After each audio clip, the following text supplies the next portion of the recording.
ಬೆಳಗು ಜಾವ ಈ ಪದ್ಯದ ಸಂದರ್ಭ. ಈ ಬಾಳು ತುಂಬಿರುವ ತನಕ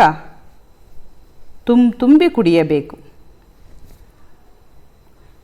ಈ ಬಾಳು ತುಂಬಿರುವ ತನಕ ತುಂಬಿ ಕುಡಿಯಬೇಕು ಅಂಥೇಳಿ ಮಕ್ಕಳೇ ಬೇಂದ್ರೆಯವರು ತಮ್ಮ ಕಾವ್ಯದಲ್ಲಿ ಹೇಳಿದ್ದಾರೆ.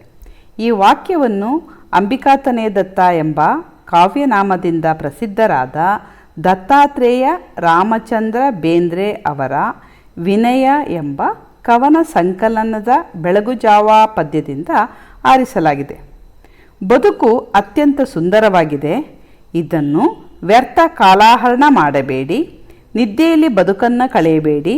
ಸೂರ್ಯನ ಆಗಮನದಿಂದ ಪ್ರಕೃತಿಯು ಅತ್ಯಂತ ಸುಂದರವಾಗಿ ಕಂಗೊಳಿಸುತ್ತಿದೆ. ಈ ಸುಖ ಜೀವನದಲ್ಲಿ ಸಂತೋಷಗಳಿದೆ. ಅವೆಲ್ಲವನ್ನೂ ಅನುಭವಿಸಿ ಈ ತುಂಬಿರುವ ಬಾಳು ತುಂಬಿರುವ ತನಕ ತುಂಬಿ ಕುಡಿಯಬೇಕು. ವ್ಯರ್ಥವಾಗಿ ಕಾಲಹರಣ ಮಾಡಬೇಡಿ ಎಂದು ಕವಿ ಎಚ್ಚರಿಸಿದ್ದಾರೆ. ಮಕ್ಕಳ ಸೆಕೆಂಡ್ ಒಂದು ನೋಡೋಣ. ಜೇನ್ನೊಣದ ಹೆದೆಗೆ ಹೂಬಾಣ ಹೂಡಿ ಜುಮ್ಮೆಂದು ಬಿಟ್ಟ ಮಾರ.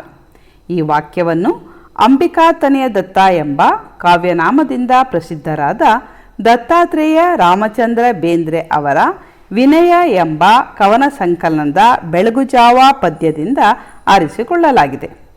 ಬೆಳಗಿನ ಸುಂದರವಾದ ಪ್ರಕೃತಿಯ ಶುಭವನ್ನು ವರ್ಣಿಸುತ್ತಾ ಕವಿ ನಕ್ಷತ್ರಗಳು ಜಾರಿ ಆಕಾಶದ ಬಣ್ಣ ಪ್ರಕಾಶಮಾನವಾಗಿ ಕಂಗೊಳಿಸುತ್ತಿದೆ.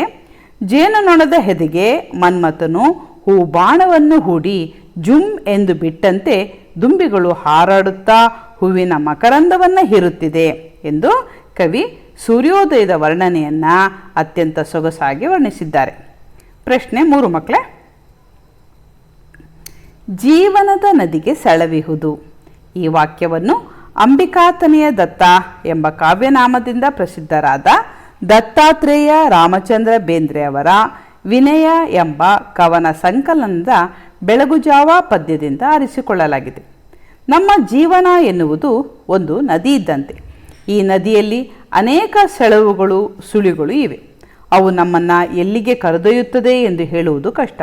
ಮನುಷ್ಯನಿಗೆ ಯಾವುದೇ ಕ್ಷಣದಲ್ಲಾದರೂ ಸಾವು ಬರಬಹುದು. ಒಮ್ಮೆ ಹೋದವರು ಮತ್ತೆ ಬರುತ್ತಾರೆಂದು ಹೇಳಲು ಸಾಧ್ಯವಿಲ್ಲ.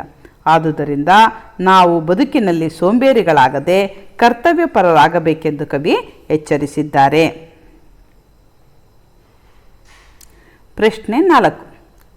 ಮುಳುಗಿರಲಿ ಮುಪ್ಪು ಚಿಂತನದಿ ತಾನು ಹರೆಯಕ್ಕೆ ಬೇರೆ ಹೊತ್ತೆ.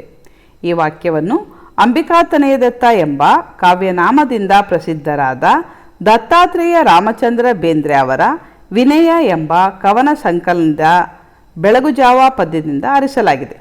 ಆಕಾಶದಲ್ಲಿ ಬೆಳಕಿನ ಕಾಂತಿ ಹೆಚ್ಚಿ ಹೊರಹೊಮ್ಮಿದೆ. ಒಣಗಿದ ಮರ ಚಿಗುರಬಹುದು. ಆದರೆ ಮನುಷ್ಯನ ಜೀವನದಲ್ಲಿ ಯೌವನದ ಸುಗ್ಗಿ ಒಮ್ಮೆ ಜಾರಿದರೆ ಮತ್ತೆ ಬರುವುದಿಲ್ಲ. ಚಿಂತೆ ಹಾಗೂ ಚಿಂತನದ ಕಾಲ ಆದರೆ ಅದೇ ಬದುಕಿನ ಜೀವನವನ್ನು ಸಾರ್ಥಕಪಡಿಸಿಕೊಳ್ಳಬೇಕು.